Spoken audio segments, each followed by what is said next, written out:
Aji Saka.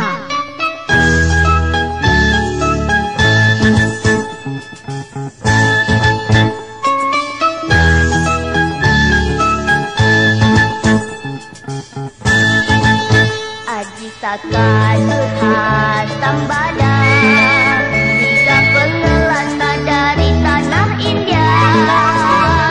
Mereka berlayar ke Pulau Jawa, tanah nan subur bagai surga loka.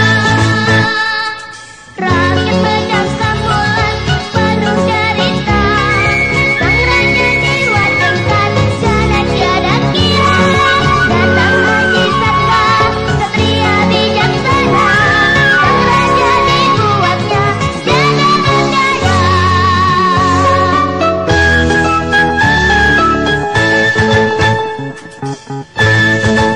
Hana caraka ada utusan, data sawala saling bertengkar. Pada jayanya sama saktinya, naga batanga gugur bersama. Inilah huruf dasar aksara Jawa, diukir di sebuah lontar oleh Aji Saka. Meskipun hanya dua huruf jumlahnya, mampu mengungkap seluruh isi dunia.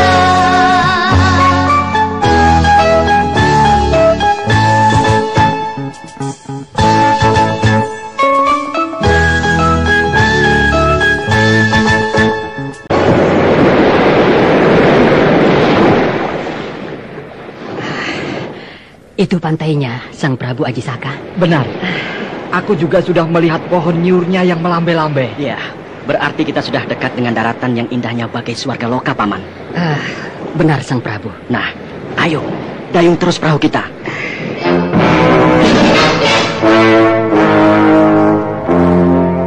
Mereka bertiga adalah kelana-kelana dari tanah India, dipimpin oleh seorang ksatria yang bernama Aji Saka.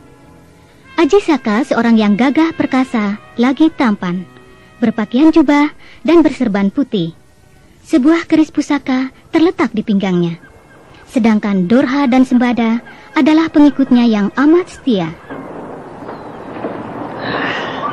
Kita sudah sampai, Paman. Benar, Sang Prabu. Ayo, kita turunkan ke darat barang-barang kita ini. Baik, Sang Prabu.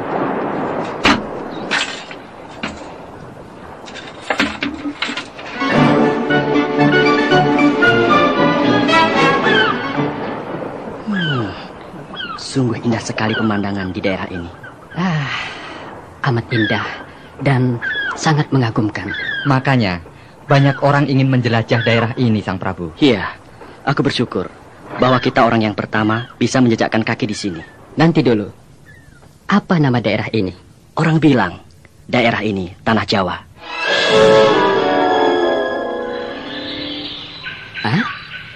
Pulau Jawa? Iya. Sungguh merupakan tanah impian yang kaya raya. Benar, Durha. Tidak ada daratan seperti ini. Tanaman subur-subur dan pepohonannya lebat-lebat. Pokoknya, lengkaplah flora dan faunanya. Benar, Sang Prabu. Jenis hewan apa saja bisa kita temukan di sini. Tuh, harimau. Dan itu kera. Iya, pokoknya kita harus bisa bersahabat dengan mereka. Jelas, Sang Prabu. Kita tidak boleh mengganggu mereka, agar mereka tidak mengganggu kita. Kita harus menghormati sesama makhluk hidup dan berusaha melestarikannya. Tentu, Paman Sambada. Karena kalau jenis tumbuh-tumbuhan maupun hewan yang komplit ini kita rusak, tentu kita akan berdosa. Sang Prabu Aji Saka, apakah kita cukup mengagumi di tempat ini saja? Maksud Paman Durha? Kalau bisa, kita mengarungi daratan ini semua. Tentu, Paman. Bahkan aku ingin menetap di daerah ini sampai akhir hayatku.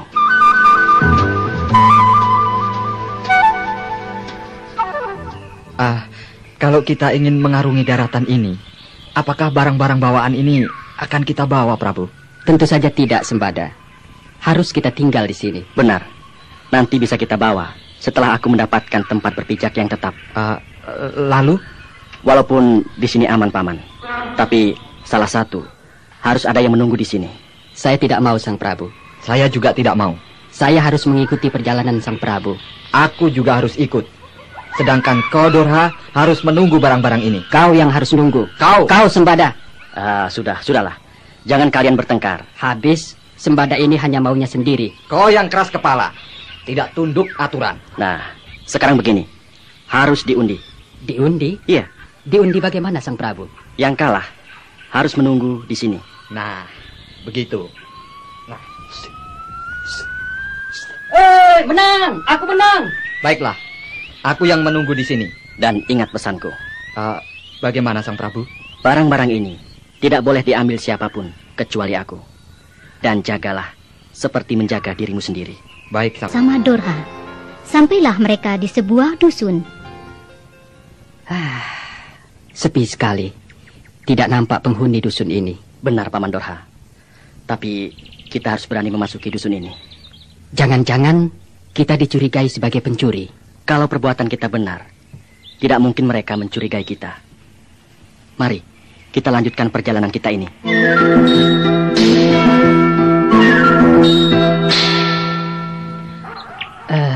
Sang Prabu, sepertinya ada firasat yang tidak baik. Tidak usah khawatir. Kita bertemu beberapa orang penghuni kampung ini, tetapi mereka tidak bicara sepatah kata pun. Diam 1000 bahasa. Makanya, aku ingin mengetahui di balik semua itu. Nah, Sang Prabu, Iya. itu ada orang yang datang kemari. Wajahnya cemberut. Pak, maaf. Kelihatannya ada yang Bapak pikirkan? Benar. Apakah saya boleh tahu? Loh, saudara tentu sudah tahu sendiri. Kami belum tahu benar, Pak, apa yang terjadi. Saya takut bicara. Bapak tidak perlu khawatir, karena saya bukan mata-mata. Baiklah. Iya, ceritakanlah, Pak.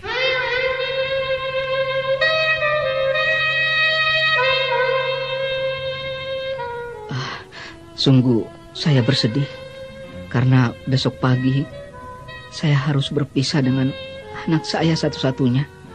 Loh, kenapa, Pak? Kenapa? Karena raja kami, negeri Mendangkamulan ini, Dewata Cengkar akan mengambilnya. Diambil? Iya, untuk dijadikan santapannya. Saya takut. Pak, Bapak tidak perlu khawatir. Saya mau menolong Bapak. Tapi, apa yang Bapak maksudkan itu?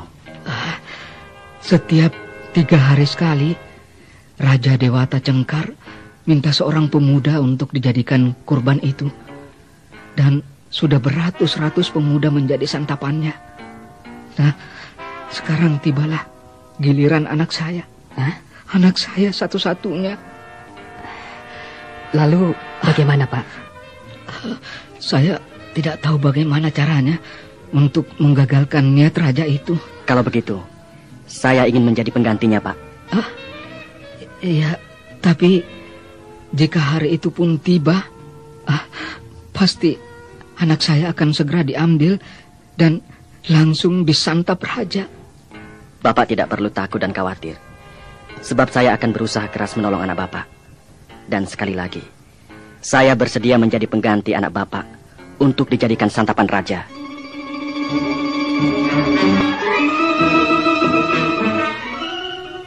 Raja Dewata Cengkar sudah tidak sabar lagi menunggu kedatangan pemuda yang akan dijadikan santapannya itu. Maka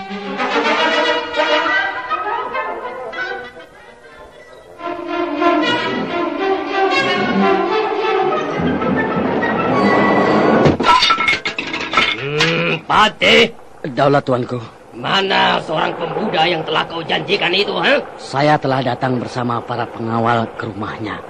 Tetapi dia tidak ada, Tuan. Tidak ada. Jadi rakyat di sini masih ada yang berani membantah perintahku. Itulah yang terjadi, Tuan. Saya tak kuasa bagaimana caranya mengatasi persoalan ini. Tidak. Pokoknya, pemuda itu harus cepat dibawa kemari.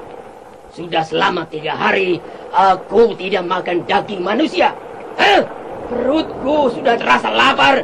Ayo cepat bawa kemari. Tapi kalau tidak ada... Harus ada. Ya, bagaimana? Pokoknya, tidak ada alasan yang membantah perintahku. Ampun, tuanku. Cepat kerjakan.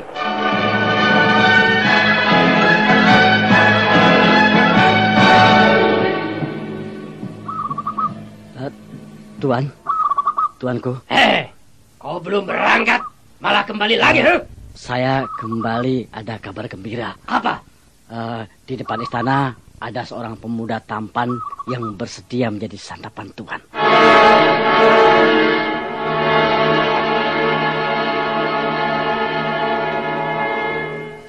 Cepat panggil kemari.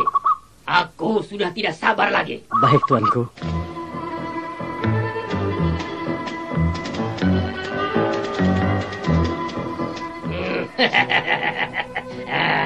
Ini dia si Jali-Jali. Sembah sujud, Tuan. Iya, aku senang kau menghadap kemari, pemuda tampan. Hari ini tibalah giliranmu. Siapa namamu? Aji Saka. Bagus sekali namamu. Aji Saka. Ayo, maju kemari. Tuan, sebelum Tuan menyantap saya mengajukan sebuah permohonan. Apa permintaanmu? Setelah diri saya nanti sudah habis Tuan santap, iya, saya mohon sebidang tanah selebar ikat kepala ini untuk mengubur tulang-tulang saya. Baik, kerjakan. Aku sudah tidak sabar lagi untuk menyantapmu.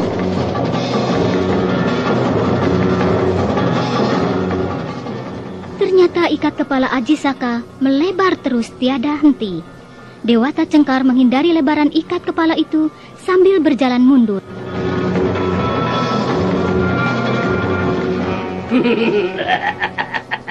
Sungguh ajaib ikat kepalamu. Aku harus menghindari terus. Aduh, bagaimana ini? Aji Saka, cepat angkat ikat kepalamu. Apa yang telah terjadi, terjadilah. Aku tak kuasa mencabut lagi.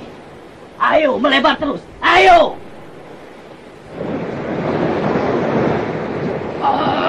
Aku sampai pantai lautan. Oh, aku tidak bisa menghindari ikat kepalamu, Aji Saka. Laut itu sangat dalam. Bagaimana aku? Ayo terus. Tolonglah aku. Pati, pengawal, tolonglah aku.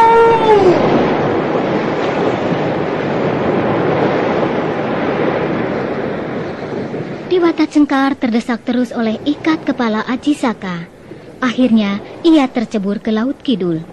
Dan segeralah berubah menjadi buaya putih.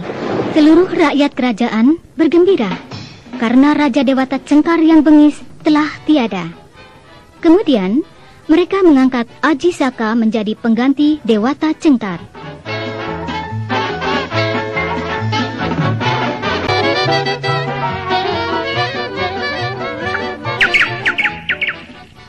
Paman Dorha, Daulat Sang Prabu Aji Saka. telah sekian lama kita berada di sini, tetapi kita masih mempunyai tanggungan. Maksud Sang Prabu? Kita jangan hanya bersenang-senang terus, tapi ingat Paman Sembada. Oh iya, saya ingat Sembada. Dan saya ingat juga barang-barang bawaan kita, Sang Prabu. Nah, inilah tanggungan kita. Harus ada yang menjemput Paman Sembada. Kalau begitu, suruh saja pengawal kerajaan, Sang Prabu. Bagaimana mereka tahu tempatnya, Paman Dorha? Sebab jauh dari sini. Ya, tidak mungkin mereka mengetahuinya. Tetapi bisa diatasi. Bagaimana caranya? Begini, Sang Prabu. Iya. Kita gambar peta itu, lalu kita beri tanda anak panah jalan yang harus mereka telusuri. Itu jelas tidak mungkin. Karena jalan yang dulu kita lalui pasti sudah berubah menjadi hutan kembali. Lalu? Salah satu jalan. Kau yang harus menjemput ke sana, Paman Dorha.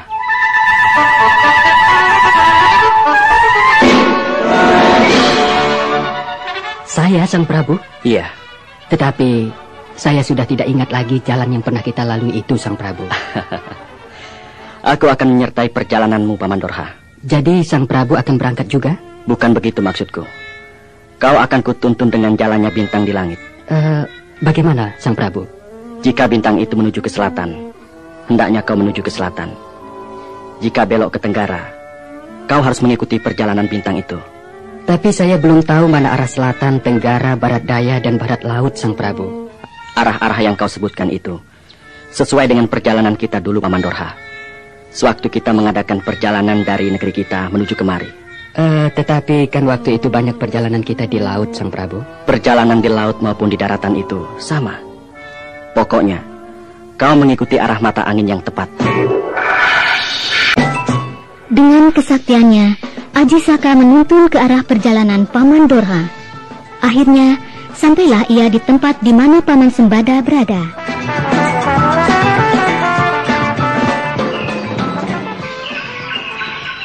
Sembada. Hai, ada kabar apa, Dorha? Aku diutus Sang Prabu Aji Saka untuk mengambil barang-barang ini dan mengajakmu pergi ke istana. Istana? Iya. Sekarang Sang Prabu Aji Saka telah menjadi raja. Raja di mana? Raja di kerajaan Mendang Kambulan. Jauh dari sini letaknya. Maka, mari kita segera membawa barang-barang ini. Tidak bisa, Dorha. Ah? Kenapa kau bilang begitu? Apakah barang-barang ini milikmu? Ayo, lekas bawa. Aku belum mendengar sendiri titah Sang Prabu bahwa barang-barang ini harus diangkut ke sana. Maka dari itu, aku harus tahu. Sembada, jadi kau akan menghadap sendiri? Bukankah Sang Prabu Aji Saka bisa datang ke sini? Sang Prabu telah mengutusku. Aku tahu Sang Prabu telah mengutusmu. Tetapi aku tetap berpegang teguh pada apa yang telah dititahkan Sang Prabu Aji Saka. Paman Sembada, jagalah harta benda kita ini seperti halnya menjaga jiwamu sendiri. Itulah yang telah dititahkan Sang Prabu kepadaku. Maka, jika bukan Sang Prabu sendiri yang mengambil, aku tidak mau melepaskan harta benda yang merupakan tanggung jawabku. Tapi aku juga diutus oleh Sang Prabu. Maka, aku berhak mengambil harta benda ini. Dorha, jika kau mau mengambil, silahkan menghadapi Sembada ini. Jadi kau tetap mau menghalang-halangi tujuanku? Ya, karena aku tidak mau memberikan begitu saja kepercayaan yang telah diberikan oleh Sang Prabu kepadaku. Berarti kau mau mengkhianati Sang Prabu. Justru kau yang berkhianat terhadap Sang Prabu dan merendahkan tanggung jawabku. Sudahlah. Sekarang diserahkan kepadaku atau tidak? Untuk apa aku serahkan kepada sang pengkhianat? Ayo, minggir. Kau yang harus minggir. Kalau kau tidak mau, terimalah senjata keris ini. Awas, jangan menghindar.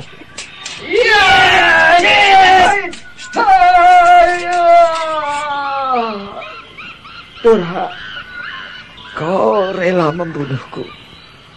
Kalau begitu, terimalah keris bertuah ini. Aduh. Ayo, kita mati bersama.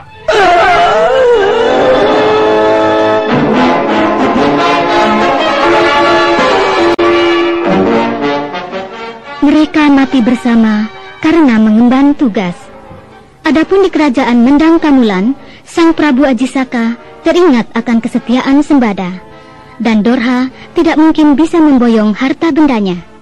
Maka segeralah Aji Saka berangkat menuju ke tempat Sembada berada.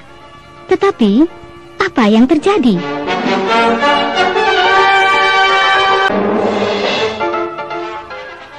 Ya, mereka telah tiada. Paman Dorha dan Paman Sembada. Inilah kesalahanku. Hana Caraka ada utusan. Data Sawala saling bertengkar. Pada jayanya, sama-sama saktinya. Maga Batanga gugur bersama.